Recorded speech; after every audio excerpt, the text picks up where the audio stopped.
Hai, Assalamualaikum. Berjumpa lagi dalam Petua Orang Dulu-Dulu bersama dengan Cik Salma.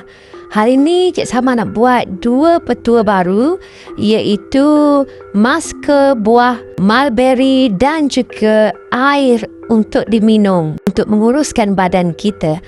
Banyak lagi kelebihan dalam buah mulberry ini dan ia boleh membuang penuaan di muka, membuang jerawat.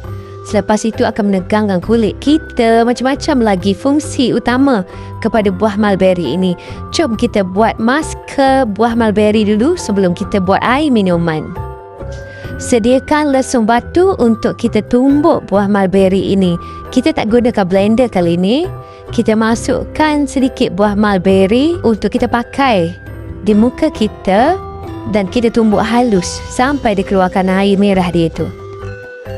Setelah kita tumbuk sampai dia halus tu, kita sediakan 1 pinggan untuk kita letakkan mulberry yang telah hancur ini. Dan bahan yang pertama kita harus masukkan adalah aloe vera gel. Cik Salma gunakan 1 sudu aloe vera gel kerana aloe vera ini akan menegangkan kulit muka kita dan juga mencerahkan kulit wajah kita. Dan kita masukkan 1 sudu pula natural yogurt asli ke dalam buah mulberry kita.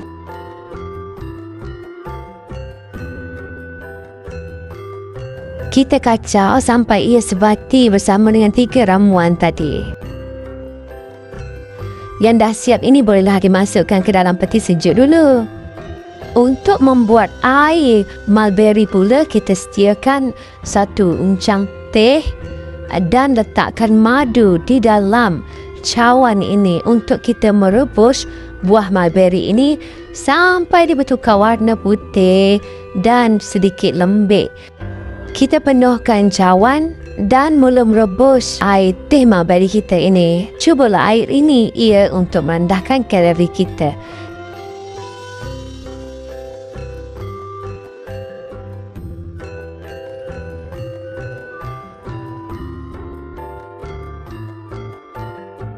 Nampaknya dah siap air mulberry kita ini dan bolehlah diminum. Rasanya masam-masam manis. Manis tu sebab kita letakkan madu di dalam dia. Memang sedap. Rasa tak nak makan.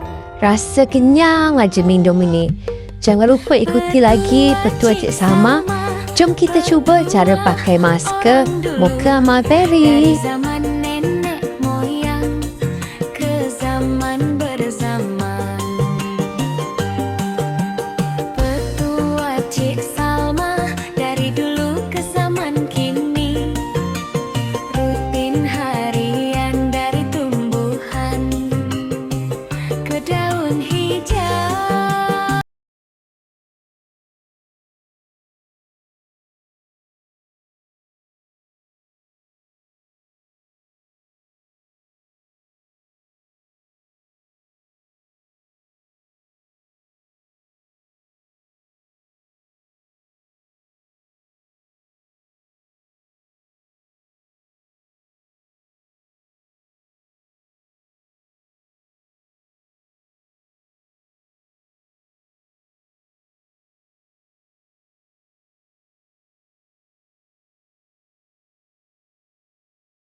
Ia akan rasa masam-masam sedikit kerana ini akan mengurangkan berat badan kita.